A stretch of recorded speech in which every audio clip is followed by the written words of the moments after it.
Hello everyone, this is Micah History, and I now have over 2,000 subscribers.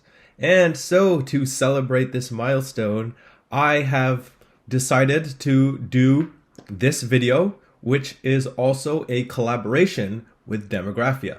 Now, a lot of you already know who Demographia is, but some of you might not. Actually, probably a lot of you do not. And so Demographia is the person who's speaking, which is me, because that is my other channel. Because today's video, in case you couldn't already tell from the title, is exploring what if colonialism never existed. So let me give you some context first. So I actually first came up with this idea when I reached 50 subscribers, and I made a 50 subscriber special, two-part alternate history about what if what if the Americas had never been quote-unquote discovered.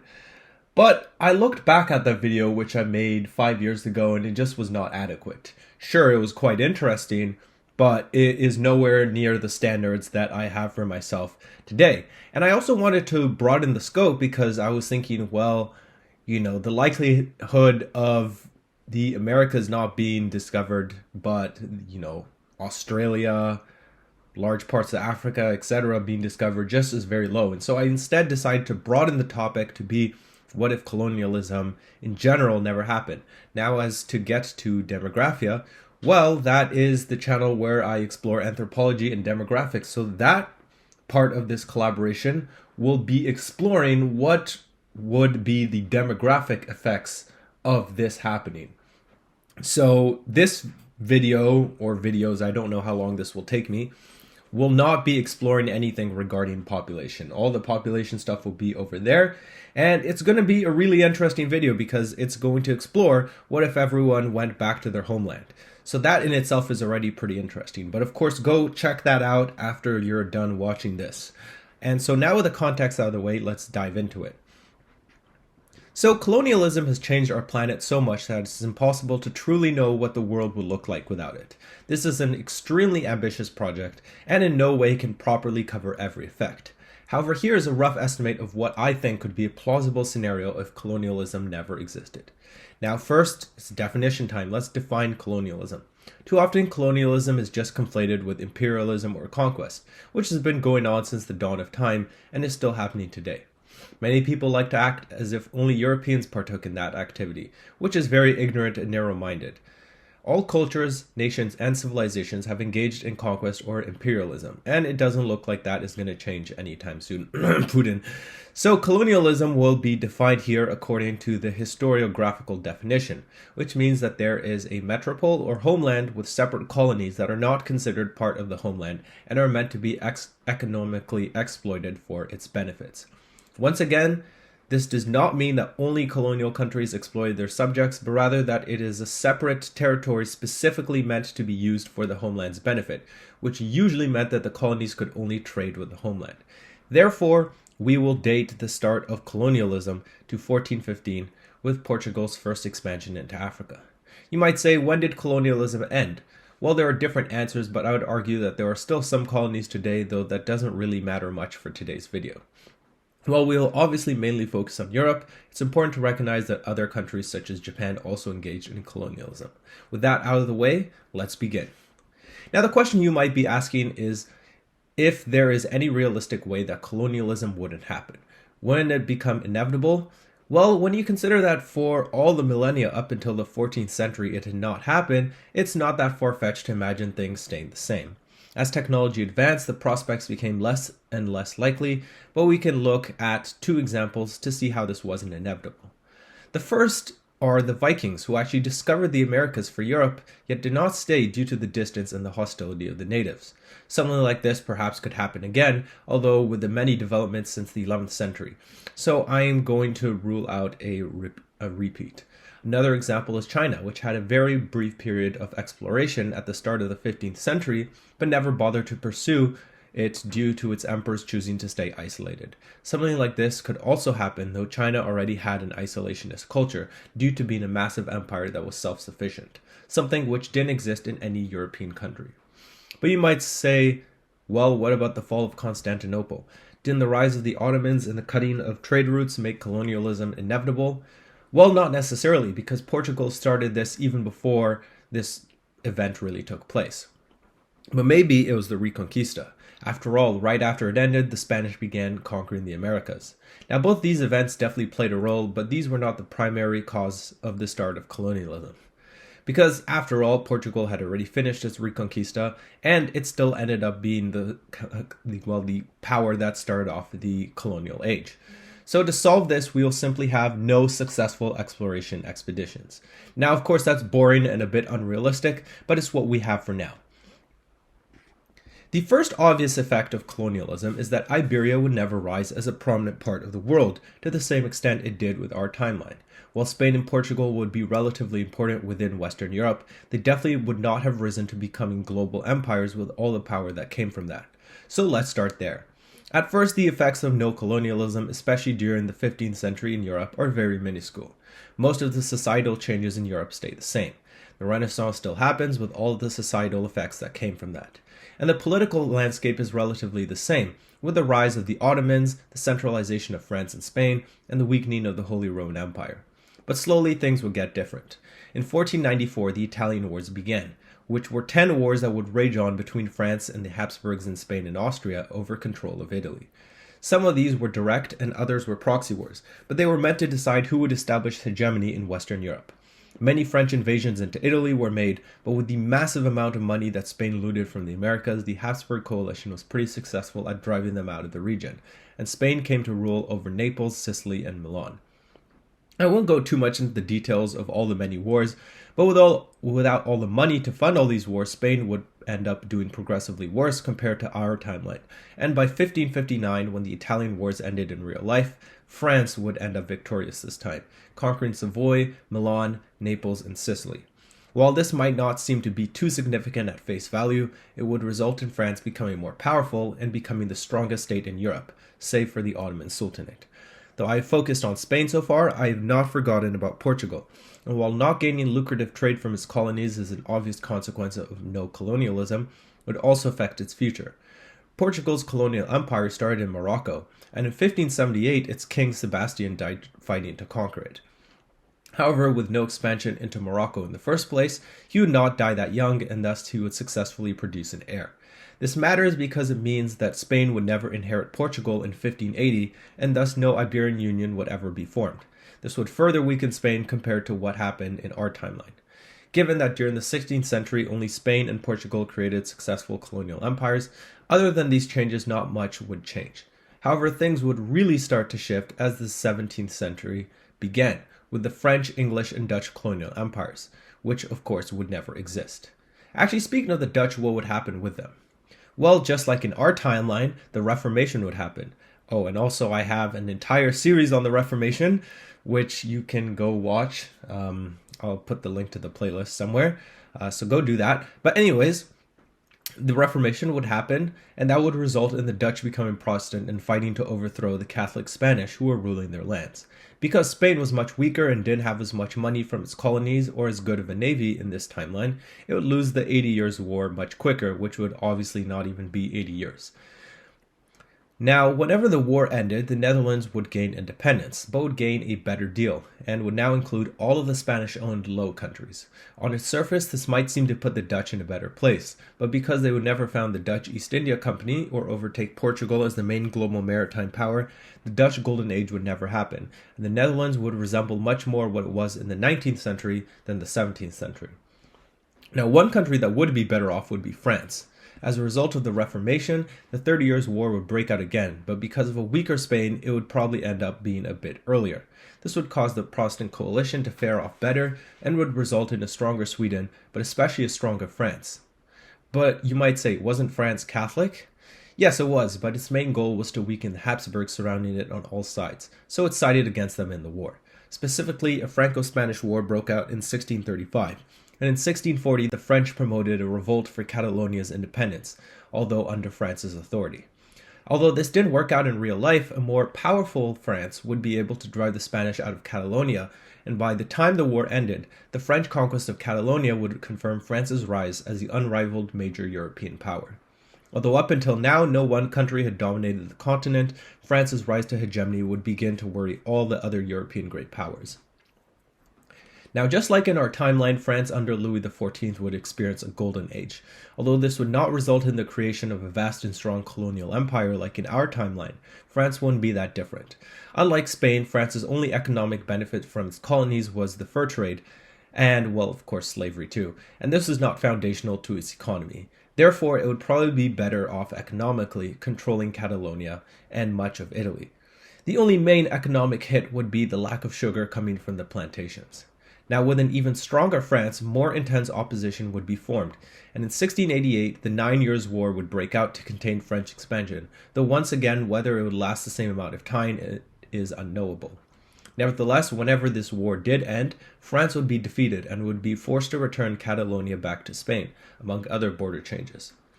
Now, back to Spain, its royal family would still have that incest issue, let's say, and they would die out, and that would lead to the outbreak of the War of the Spanish Succession in 1701. Just like in our timeline, the vacant throne would be contested between Bourbon France and Habsburg Austria, with the anti-French coalition of Great Britain, the Netherlands, Prussia, and Portugal supporting the Habsburgs. Because of France's stronger position in the war, it would end up with a better peace treaty, but despite winning the Spanish throne, would still lose the war. It would end up ceding Naples, Sicily, and Sardinia to Spain in exchange for Philip V's ascension to the throne. However, the British, not having their colonial empire, would not be as powerful, and so would not be able to take Gibraltar and Minorca. Additionally, they would not become the economic hegemon of Europe, since there would be no Spanish-American colonies for it to obtain trade concessions from. However, if there is one thing to learn from the 18th century European politics, is that peace was not enduring, and in 1718, the War of the Quadruple Alliance would break out. However, instead of being formed against Spain, it would pit Great Britain, Austria, Netherlands, and Spain against France, over France's attempts to reconquer the land it had just lost. This would successfully stop French ambitions, and although it would not really end up weaker, it would realize that it could not expand further without the formation of new coalitions. Now, the 18th century is crucial because this was really the first time that colonial conflicts began affecting Europe and the rest of the world. In 1740, the War of the Austrian Succession would break out because the ascension of an empress in Austria was seen as an excuse to weaken her country, especially by the Prussians under the new king Frederick the Great and his French ally. The Prussians, just like in our timeline, would be able to seize Silesia, and the British would pressure them to cede it, which would undermine the British alliance with Austria. The war also spilled over into South Asia under the title of the First Carnatic War, which established British dominance on the east coast of the region. But with no colonialism, this First Carnatic War would never happen. The result of this change in the timeline would be much more apparent in the 7 Years' War, the first war to be fought globally. It was fought in many continents under different names, such as the Third Silesian War, the French and Indian War, the Third Carnatic War, or the First Cevallos Expedition. However, in this timeline, the war would only remain in Europe, and here we see the true global consequences for the very first time. With the Americas never being discovered or colonized, there would be no fighting, but perhaps more importantly, the British conquest of South Asia would never even start. With no East India Company, the British would never be involved there in the first place, meaning that they would have never conquered Bengal for allying with the French in 1757, and thus would not have the entire subcontinent under their control within a mere 6 decades. We'll get back to South Asia later, though. Returning to the Americas, the British scored perhaps the greatest victory by pretty much gobbling up the entire French colonial empire, causing them to acquire a lot of land which their colonists wanted to settle. The decision to restrict settlement to east of the Appalachians resulted in a series of escalating disputes that ended up with the American War of Independence. France's efforts to help the Americans gain independence was successful, but basically bankrupted their country and led to the outbreak of the French Revolution. And I think you can see where I'm going here. Obviously, without colonialism, there would be no US, and also France would not face bankruptcy, helping the US gain independence. Thus, there would be no French Revolution, Napoleon would have never risen, and the British would have never risen to being the next global power after defeating him. So what would have happened instead? Because this is a crazy change. Well, the 7 Years' War would have mostly ended up the same way in Europe. The reason being that the British fought very little there, and the Prussians did most of the work. So regardless of the British's position, the outcome would be pretty similar. This would lead to the rise of Prussia as a great power, and Great Britain would be strengthened, but to a much lesser degree, and therefore we can assume that France would remain the primary European power. Now, this would also be reinforced by Great Britain never experiencing the Industrial Revolution. Now, you might say this is not likely, and industrialization would have inevitably led to colonialism due to the Europeans gaining a greater and greater military edge over their enemies. So that's why I decided to not include that in this timeline. With no American industrial or French revolutions, the entire course of European and world history would change. Would liberalism and nationalism still rise? And what would the borders look like? Well, to start off, some things wouldn't have changed. Poland would have still been partitioned. Sorry, Poland. However, I have to get more imaginative from this point on, since everything in European history after 1789 is a result of the French Revolution that would not happen here. Now, keep in mind that a revolution of some sort would have still happened. With the rise of Enlightenment ideas and the ideas of liberalism, secularism, republicanism, and equality, there's no way things could have stayed the same. The Ancien Regime had to fall. I therefore decide to have a revolution take place in Spain, although keep in mind this could have happened elsewhere. In 1830, a wave of revolutions would break out following an uprising against the unpopular Spanish king Ferdinand VII. The reason I did not choose France is because it would not be bankrupt and therefore would generally be better off. However, Spain would never have been that well off, but still be Western enough to have liberal ideas somewhat spread there. Ferdinand VII was very unpopular in real life, so in this alternate timeline after the revolution starts, the Spanish people would abolish feudalism, nationalize the Catholic Church, and declare the rights of the common people. Ferdinand VII would agree to become a constitutional monarch and would have to give up absolute rule. This move would inspire a similar revolution in France, where the king, Louis XVII, would be overthrown, and France would become a constitutional monarchy. The success in France would lead to the Belgian Revolution, which would establish Belgium's independence with French help. Meanwhile, in Russia, the November uprising would break out in Poland, but it would be crushed by the Russian army. Now, before we continue this, we need to address the elephant, or more accurately, the bear in the room, Mother Russia. After all, Russia was the only country that colonized eastward, eventually making it to the Americas. So at what point east of the Urals did the Russian colonial empire begin? While some would say all of Asian Russia was a colony, I would disagree with that, since it was just seen as just as much a part of Russia as the European part, and efforts were made to integrate the population. Russia was run much more like a despotic Eastern empire than a colonial Western empire. So then what about Alaska? Well, even in our timeline, Russia barely colonized or cared about it because it was seen as too far and too hard to control. Without pressure from other colonial empires, the Russians would still reach Alaska, but would pull a Viking move and not actually conquer or settle it after a short failed attempt. With that out of the way, let's get back to the revolution. In 1833, the First Carlist War would break out after the death of Ferdinand VII, and a war would be fought over his succession. The revolutionaries would support the ascension of his 3-year-old daughter Isabella as queen, while the conservatives would support his brother Charles, who wanted to stamp out the revolution. However, his plans would be foiled as the revolutionaries would block his entry into Madrid, and he would be forced to flee north.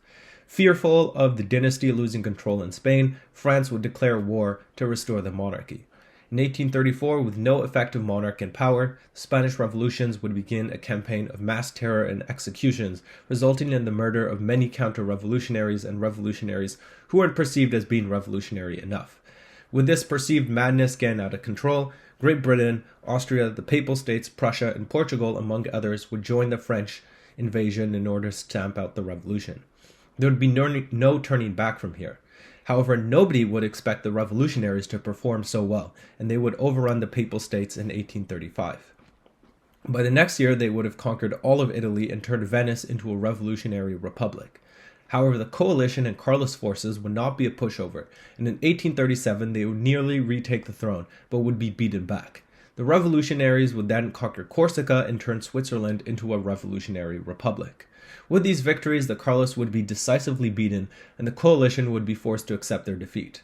With the collapse of the Carlist forces in 1839, some would flee to Portugal, leading to a second war in which Portugal would be overrun and turned into a revolutionary republic. The royal family would flee to Great Britain instead of Brazil. At this point, the revolutionaries would drop the pretense of pretending to fight for Isabella and declare a republic. As the last Carlist forces would be driven out of Spain, negotiations were organized at the border. This would be attended by the Revolutionary Committee and Charles and the French king, Louis Philippe. However, these negotiations would be a trap, and these leaders would be captured at the French border. Charles would be summarily executed, while Louis Philippe would be spared in exchange for an alliance. The Spanish would then drag the French into their invasion of Egypt, leading the Egyptians in revolt against the Ottomans. Obviously, the execution of the Spanish royal family would outrage the European monarchies, and the Netherlands, Great Britain, Russia, Portugal, and Austria would join the Ottomans in a coalition. Together, the coalition would be able to drive the Spanish out of Portugal and Egypt in 1840. However, they wouldn't achieve much more, and an uneasy peace would be signed. Now, of course, it would barely last, and in 1844, the Spanish would create the Republic of Italy and invade Morocco with the French to end Morocco's support for Algerian rebels. However, who would these rebels be? Well, just like in our timeline, France would invade Algeria. But you might say, wasn't the point of this timeline that colonialism wouldn't happen? Well, unlike other French possessions, Algeria was not considered a colony but a core part of France, and so we'll have it stay this way here as well.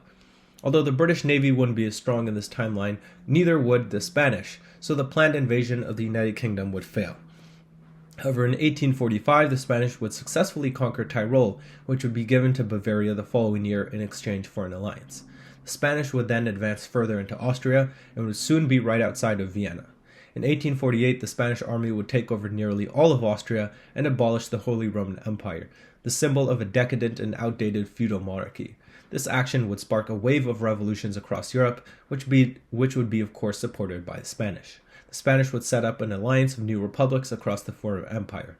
Denmark would become a constitutional monarchy, while revolutionaries would fight for independence in Hungary, Ireland, and Poland, and Ottoman rule would be ended in Wallachia and Moldavia, at least for now. Now, all of these would be in the Spanish interest, but the Spanish would make a crucial mistake by supporting the revolutionaries who overthrew the French monarchy. The revolutions would have mixed success. The German Republican alliance would succeed, and Hungary and Poland would successfully gain independence. However, the Romanians and Irish would fail in their rebellions because they were too far from Spain and their armies. The other European armies would not sit idly by, and they would create a coalition led by Prussia, but including Russia, the United Kingdom, and Sweden to oppose the growing revolutionary threat. Spain would soon add to its list of enemies in 1849 when it would invade France to crush the remaining royalists. But since France had never really been conquered by Spain, the French would refuse to submit to their authority, and they would begin a rebellion with British support. Despite the setback, by 1850, Spain would have taken control over most of France and also annexed Prussia, whose coalition it would crush. Austria would raise another coalition with British support, but would be decisively defeated once again in 1851, leading to Spain's annexation of Venice and Croatia.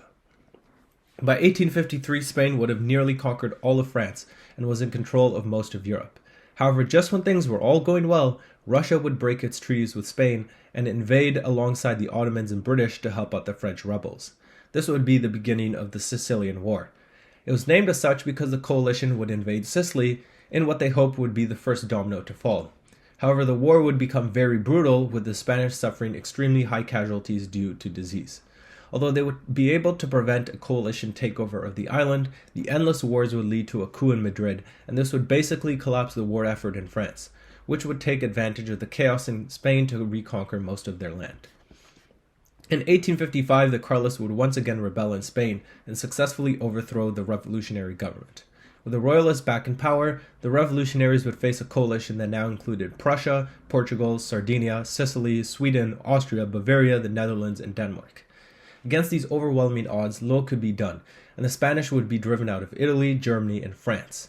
In 1856, the Great Peace of Paris would be signed, which would end the Revolutionary Wars.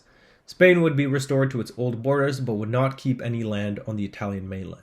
As punishment for having been a revolutionary state, Belgium would be reconquered by the Netherlands.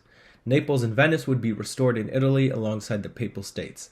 In Germany, an expanded Prussia would be given the Rhineland, while Hanover, Saxony, and Bavaria would be reinstated as the three main other German states.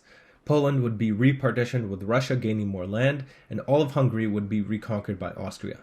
In Scandinavia, Russia would conquer Finland, while Sweden would take Norway. Charles' son, also named Charles, would become King of Spain under the name Charles VI of Spain. Peace was restored in Europe, but it would never look the same again. In 1861, Charles VI's death in Spain and Peter V's death in Portugal would instigate the Liberal Wars, as both countries would end their monarchies and become republics with British support. Now you might ask why the British, who had been the biggest enemies of the Spanish Revolution, would now support republicanism. The UK would basically become a republic as the monarchy would lose political power after the Revolutionary Wars. The Liberal Wars would result in a civil war in Portugal and Spain between monarchists and republicans. On the other side of the Mediterranean, the ideas of nationalism would spread, leading to the outbreak of the Greek War of Independence in 1862 with Spanish, French, British, and Russian support. In 1867, the Liberal Wars would end, with monarchy being re-established in Spain under Isabella, but not in Portugal, which had more British influence. 3 years later, the Greek War of Independence would end with the establishment of Greek independence. In 1872, the Third Carlist War would break out as an uprising against Isabella led by Charles VII, the grandson of Charles VI. Charles would enjoy French support, while Isabella would be supported by Prussia. This led to France having to fight a two-front war, so it would call Austria for support. The Third Carlist War would last 2 years and end in a major defeat for France and Austria, which would have to accept Isabella's reign as well as the creation of a new state, Germany. In 1885, Russia would invade the Ottoman Sultanate in order to liberate the Balkan peoples, but fears of his growing power would lead to Austria occupying Bosnia, Serbia, and Romania gaining independence, and Bulgaria becoming an Ottoman vassal. In 1897, the Cretan Revolt would break out, with support given by Greece and the great powers of the UK, France, Spain, Russia, Austria, and Germany. However, disagreements over how to deal with the quickly collapsing Ottoman Sultanate would lead to rising tensions. Sensing their weakness, the First Balkan War would break out, as Montenegro, Serbia, Greece, and Bulgaria would carve up Ottoman land in Europe. But in 1900, the Second Balkan War would see the alliance turn against Bulgaria, which was seen as gaining too much from the previous war. I think we can see where this is headed. In 1901, a certain Franz Ferdinand would get shot by a Serb nationalist, leading to the outbreak of World War I. Wait, except that can't be, because the war wouldn't be fought outside of Europe, because there was no colonialism. Now, before we get to how the Great War would go, let's analyze what has not happened globally. Although I would soon cover all the details about what happened in different regions of the world, the most obvious difference here is that the scramble for Africa never happened. Although Algeria would be French, nothing else would be the same. Sub-Saharan Africa would still be inaccessible due to the Industrial Revolution and its medical advancements never happening. But what about North Africa? With the decline of the Ottomans, wouldn't the Europeans take over? Well, in the case of Egypt, it wouldn't need to be taken over by the British, since the Suez Canal wouldn't exist, since there would be no urgent need to get to South Asia faster. As for the rest of North Africa, there would be no colonial or strategic reasons to take it over, and Europeans would only intervene to stop piracy. So now, with Africa discussed, let's discuss the Great War. In July 1901, the Great War would break out between Austria, the Ottoman Sultanate, and Germany against France, the United Kingdom, and Russia. Despite their alliance, Spain does not intervene on Germany's side. As for Italy, it would not even exist since Piedmont would still be French.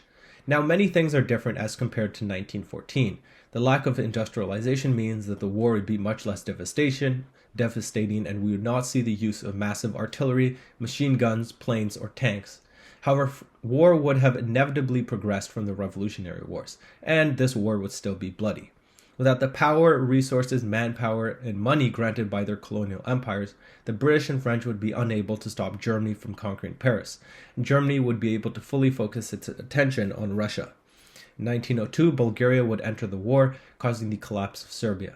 Seeing this success, the Spanish would enter the war, but it would do little as the French would basically already be defeated. In 1903, Russia would collapse and its armies would flee eastward.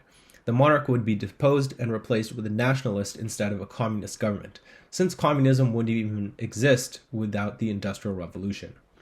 In 1904, a peace treaty would be signed, with Finland, Latvia, Courland, Lithuania, Poland, Belarus, and Ukraine becoming German vassals. Bulgaria would keep the land it took, while Spain would get some border territory. The balance of power would now shift. Before the war, while neither France, the UK, or Spain was hegemonic over Europe and Germany already possessed the strongest army and economy, it constantly had to face them as threats. Russia had been rising in power and was reaching its level. However, now it was clear that Germany was the hegemon of Europe, with Great Britain, France, and Russia being reduced to B-level great powers, and Spain showing that it was not as strong as it had been during the Revolution. The French would blame their king for the defeat, and the Bourbon dynasty would fall a year after the war, as radical left-wing revolutionaries would take over the state, and the weakened British would be forced to grant Ireland independence. The Spanish, despite winning the war, would feel betrayed by Germany, And in 1908, fascism would emerge, as the Spanish would believe they did not take what was rightfully theirs in the war. Eventually, in 1936, under Franco, they would try overthrowing the government, leading to a coup against the French-supported leftist coalition ruling the country. Despite being more left-wing, fearing French influence in Iberia, Portugal and the United Kingdom would support the nationalists, while France would support the Republicans in the ensuing Spanish Civil War. Franco's victory in 1939 would establish fascism's reputation in Europe, and it began to appeal to many British soldiers fighting for Franco in Spain. In 1943, fascists would eventually be elected into the UK under the slogan of Make Britain Great Again. As part of this plan, in 1949, the UK would reconquer Ireland. With the rise of a strong and anti-German government in the UK, many people under German rule would begin to dream of liberty. In 1951, the opportunity would present itself after the death of Emperor Wilhelm III. Germany's vassals would all rebel, and the UK and France, despite their hatred for each other, would seize on the opportunity and carve up the Low Countries in order to gain a foothold to invade Germany directly. France would get land south of the Rhine, while the UK would get the land north of it. Facing a joint French and British invasion, the Germans would be overwhelmed, and as Berlin was captured, a peace treaty would be signed in which Germany relinquishes its vassals and is forced to be reduced to the borders of what it experienced in the real-life Treaty of Versailles. It also was forced to be a republican and had to pay reparations. This created a lot of resentment, and Germany would desire revenge. In 1982, Germany would invade Poland, but because it was greatly weakened, it would not make much progress. After 2 years and failing, Germany would ask for Austrian help, but not wanting to threaten its fragile stability, Austria would refuse. By 1986, Germany would successfully conquer Poland, but at great cost. In 2011, Emperor Otto of Austria would die, causing the final collapse of the Austrian Empire. This would happen over the next decade, but would be finalized by 2020, when the pandemic hits. And what happens after this is up to you to speculate. To nobody's surprise, the areas that would be most affected by the lack of colonialism, though, would be the areas colonized themselves. So, with that out of the way, let's look at different regions and what would happen to them. We'll start off with Sub-Saharan Africa. Most of the continent would remain as it was before the scramble, although there would be some differences. The Kingdom of Madagascar would eventually conquer the entire island by the 20th century, and the Empire of Ethiopia would never expand beyond its traditional territory in the north of the modern country due to no pressure emerging from the Europeans. Without British intervention, the Asante Kingdom in Ghana would have become more powerful, although the Oyo Empire would have still been weakened by the rising Sokoto Caliphate. In West Africa, the Tukulak Empire would have declined, as it was starting to fragment already. In the Middle East and North Africa, things are a bit easier to predict, since the region was not as thoroughly colonized, and even many areas considered to have been colonized were actually protectorates or vassals instead of colonies. The main player here would still be the Ottoman Sultanate, which would have never lost Tripolitania to a non-existent Italy. After winning the Great War and reforming its army, it would reconquer Egypt, which would also include Sudan and southern Sudan. However, its decline had been going on for centuries, and it would be unable to expand into a more nationalistic and advanced Europe. Cut off by French Algeria, Morocco would remain independent and stay there to this day. Arabia would not change much from what it was like before the Great War, with Yemen and Oman on the southern coast and Najd and Jabal Shamar in the center of the peninsula. In our timeline in Iran, the ruling Qajar dynasty was overthrown in 1925 due to Ahmad Shah's weakness in the face of British and Russian meddling during World War I, and its aftermath. But with that war being constrained to Europe, this never happens, and thus the Qajar dynasty would remain in power to this day, with the present borders of Iran. Iran would be a relatively weak power, but would remain influential in its region. It would border Afghanistan, a country that would also remain a kingdom to this day. Both states would border Russia, which would have still conquered Central Asia in the half-century after 1830. Although Russia would obviously not just be satisfied there, it would be unable to conquer Afghanistan. Now, South Asia's history and development is the most difficult to predict because it was the area of Asia that was colonized for the longest time, outside of some individual subregions such as the Philippines. History would remain basically the same until the 7 Years' War, and contrary to popular belief, the British did not cause the decline of the Mughal Empire, which was already on its way out due to the rise of the Maratha Empire. Without the British there, they would come to dominate the subcontinent, achieving this by around 1790. Not all of this region would be under direct Maratha rule, but most of it would, with the exception of the south, which would remain under nominally independent vassals such as Mysore. However, they would not be able to stay there, and like their predecessors, the Mughal Empire, the Maratha Empire would eventually collapse after a rebellion. While it is not necessarily plausible to think it would happen in this year, I like to just imagine an Indian rebellion of 1857 being fought against the Maratha emperors. Within 20 years, areas on the edge of the empire, such as Mysore and Bengal, would have regained their independence. By around 1900, the Sikhs would be in open rebellion and sacking the Maratha Empire's capital, and by the end of the Great War, the Maratha Empire would not exist anymore. The Sikhs would probably conquer the Gangetic Plain and re-establish their empire, although it's unlikely that they would be able to reunite the continent, which would likely remain divided to this day. Next door in Southeast Asia, Burma's Kombang dynasty would likely remain in power until around the 1950s, when it would be replaced by another dynasty, although I couldn't tell you which one that is. Thailand would be much bigger and include all of Laos and Cambodia. It would border Vietnam, which would remain under the control of the Nguyen dynasty to this day. In the Malay archipelago, Brunei would own the whole coastline of Borneo, and the Sultanate of Ternate would still exist to this day. Other kingdoms that had existed before Dutch colonization would also still be around in Indonesia, while those that had existed before Spanish colonization would exist in the Philippines, such as Tondo and Maguindanao. Finally, in East Asia, Japan would be under the Tokugawa shogunate, Korea would be the kingdom of Joseon, and China would be under imperial rule. However, China would not be ruled by the Qing dynasty. You might say that makes no sense because it was contact with the West and the century of humiliation that brought them down. And while it's true, Chinese dynasties tended to last around a bit under 3 centuries, meaning that the Qing's time in power was going to end at some point anyways. Therefore, at the start of the 20th century, it would have probably collapsed anyways and be replaced with a warlord period, as tended to happen in Chinese history. Around 1950, China would probably be reunified, but instead of being under communist rule, it would have been under a new dynasty, and one that was probably ethnically Han. This new state would not include Taiwan, which would remain uncivilized as it had always been until Dutch colonization. Now, the easiest continent to discuss is Oceania, where there was no written history, state, or civilization.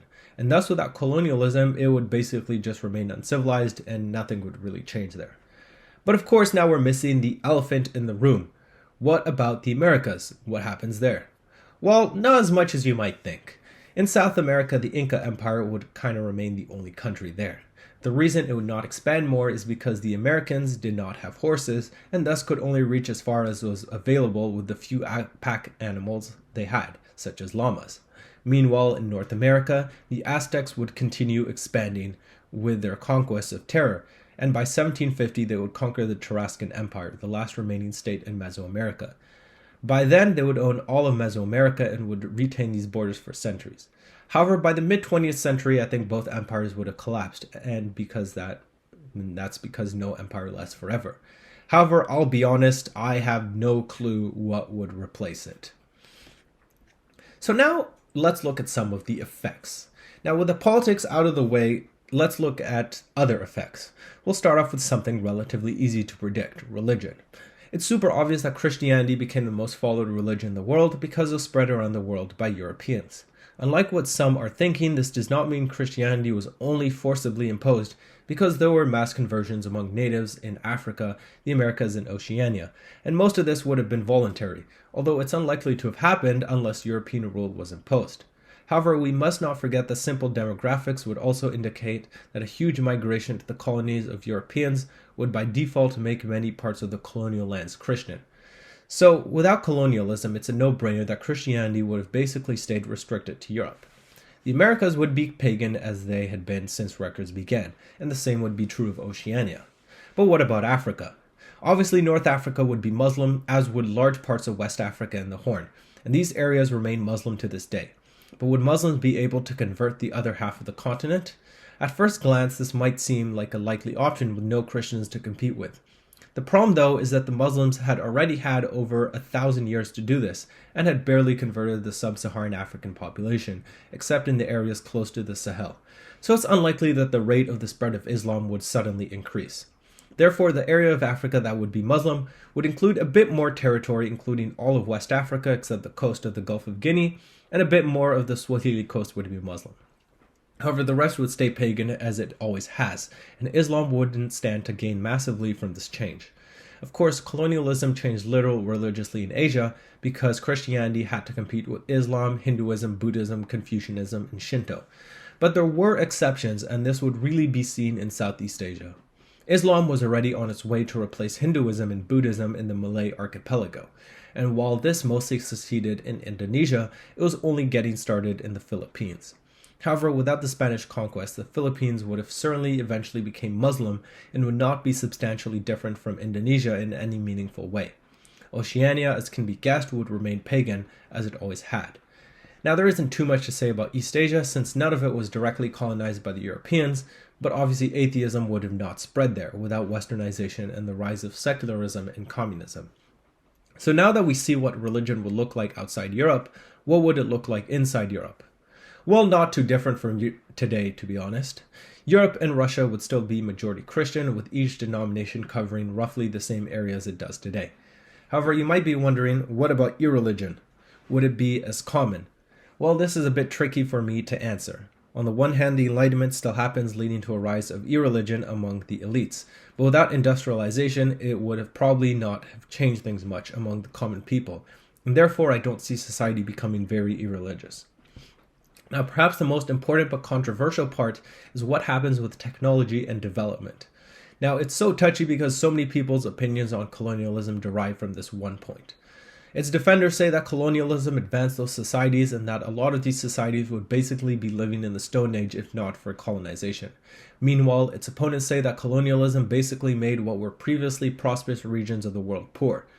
So which narrative is true? Did colonialism make the world more developed and advanced or not? Well, the issue is that this is such a broad question that covers experiences across 5 continents and across 5 centuries that it can't neatly be summed up as totally positive or negative. Without sounding like some kind of pseudo-intellectual, it is true that this is a super complex topic and colonialism is simply not the one factor that changed everything about a region's technology or development. So instead we'll be looking at different regions. In North America, except Mesoamerica, things would basically stay the same as it always had. These areas were uncivilized. And keep in mind, I'm not saying this as some kind of moral statement, but only in the sense that no organized state or advanced institutions existed in these areas. As in all pre-modern and or uncivilized areas, survival would depend on whether enough food could be gathered throughout the year. And unlike what some people might like to imply, these areas would not be these super comfortable and peaceful societies. Technology would be extremely lacking and things would not be much different in 2000 as they'd been in 2000 BC. But what about Mesoamerica? Surely they would be rich and vibrant. Well, here we run into a common fallacy that amateur historians run into. They often believe that because a state or civilization possessed immense wealth, it meant that the average person was doing well. But the average Aztec would not be doing well in the same way that the average Mexican today isn't super well off. This is because of wealth stratification, so most of that legendary Aztec gold would be in the hands of the upper class and would not really be benefiting the average person. While this is an uncomfortable truth, especially for many leftists, the Spanish didn't actually make the average person in Mexico any poorer. Economically, their conquest mainly affected the elites, who ended up worse off after the conquest. But what about the brutality and exploitation that the Spanish colonization brought? Well, once again, there's a bit more to the story. So why don't we check in on the Inca Empire? Most of us know that after their conquest, the natives were put to hard work on brutally exploitative gold mines to extract resources that would never benefit them. And this is certainly true. But people then often imply that the average person was doing well before the conquest and that exploitation was much less severe under the Incas, when this couldn't be further from the truth. The Incas worked under a system of near totalitarian social control in which the elites determined everything about your life, such as your spouse, job, residence, and much more. The Inca people were not much more free under Inca rule than they were under Spanish rule.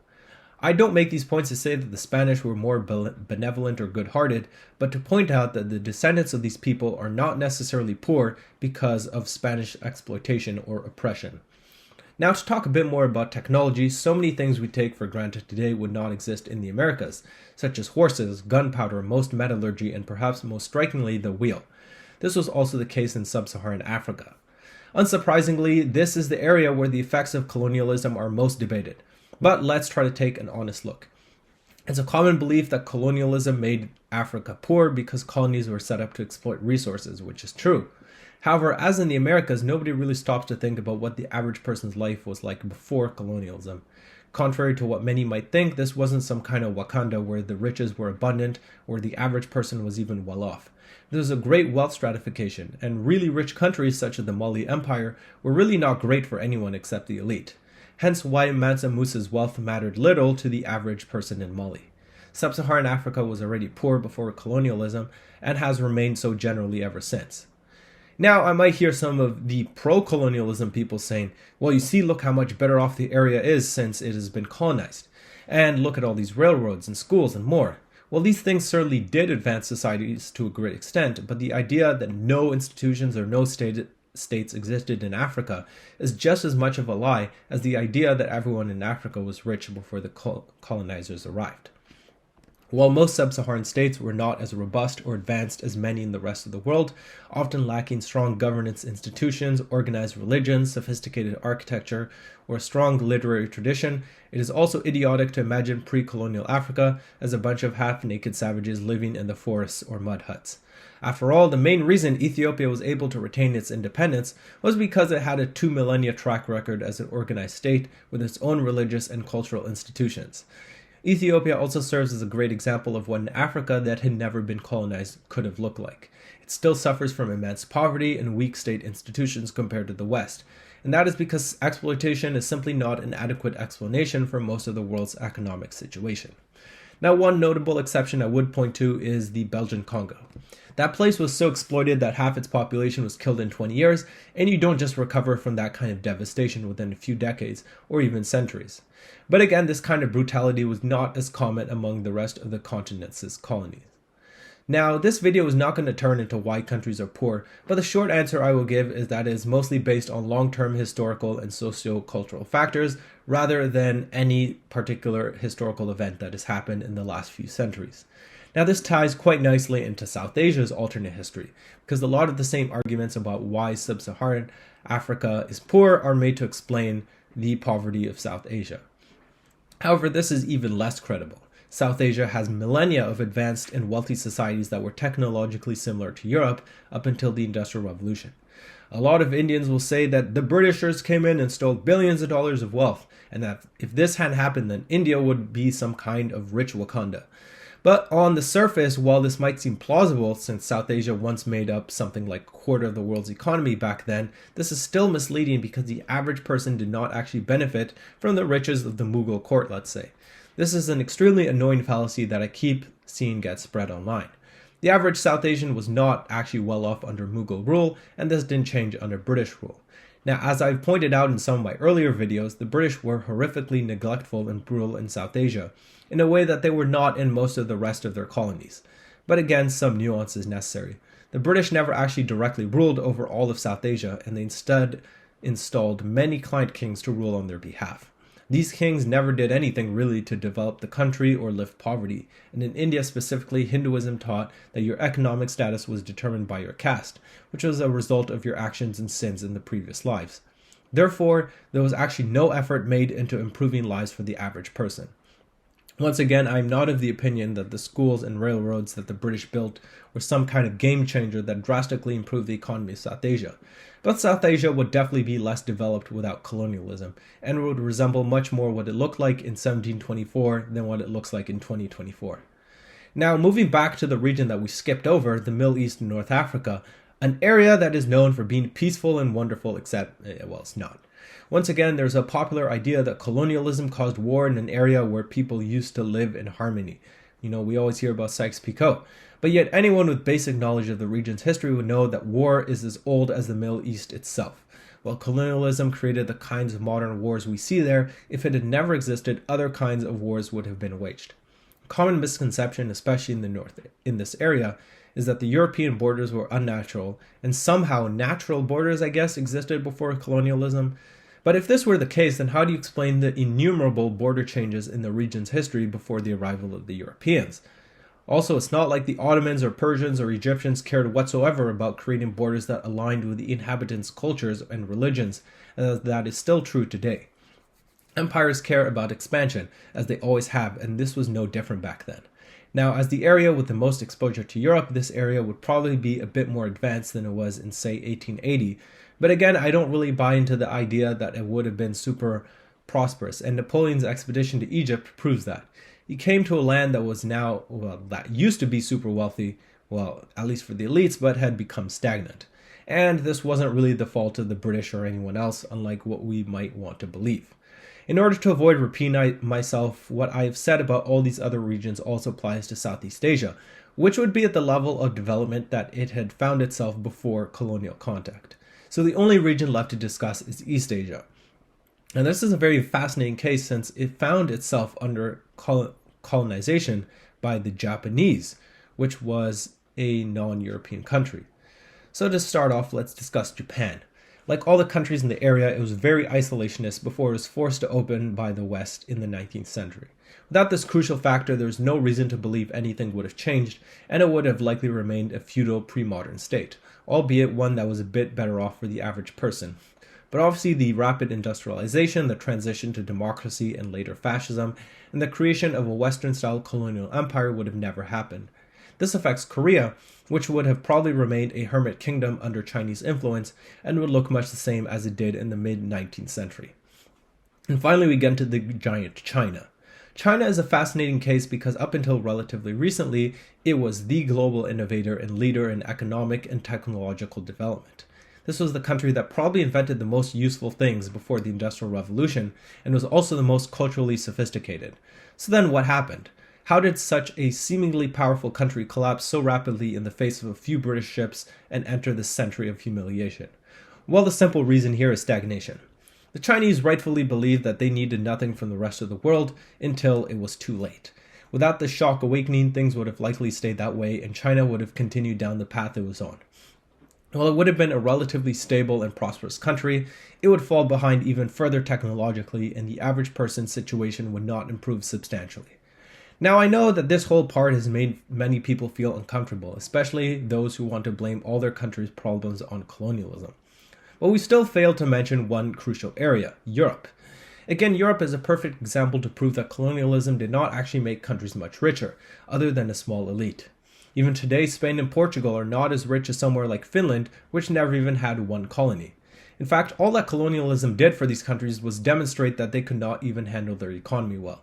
Spain and Portugal built an empire in a way meant to extract as much wealth as possible, but the problem is that you eventually will run out of gold, sugar, or new slaves, and then you're left with nothing because you never built any new wealth. So what about the UK and France, the two most successful and infamous colonizers? Well, if colonialism didn't do much for Spain, which extracted the most resources, it was certainly not the reason for British or French wealth, which was largely created through industrialization in a much more self-sufficient form of wealth growth through capitalism. Nobody is here saying that colonialism didn't benefit the big five colonizers of Portugal, Spain, France, the Netherlands, and the UK, but to say that they were the main drivers of their wealth is pretty ridiculous. So the main effects of no colonialism would have been seen in less dramatic things, such as much less fur or sugar, and the inexistence of so many things in Europe that we love today, like tomatoes, potatoes, tobacco, and 1,000 other things. Of course, there are many other changes, but the other standout change would be the change in population. Where would all those people be today if they had never left for the colonies, and what would the population look like now? Well, I won't answer this here, but in a video on my other channel, Demographia, which I'm collaborating with, which discusses everything related to demographics, I will discuss everything about the changes in population over there. In fact, I am making a video about what if everyone returned to their homeland. It's going to be really interesting, so go check it out.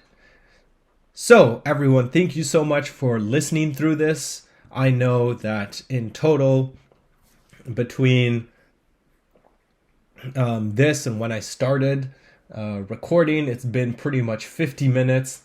But I hope that you enjoyed this. The issue of colonialism and what would have happened if that never existed is such a large, broad, and complex thing that it is very hard to discuss, and even this amount of time does not give it justice. But I hope that you guys learned something new. I hope that you found it interesting as an alternate history, and that you guys now fully appreciate how different the world is because of colonialism. Of course, if you enjoyed this, don't forget to like and subscribe. And again, thank you guys so much for 2,000 subscribers. See you later.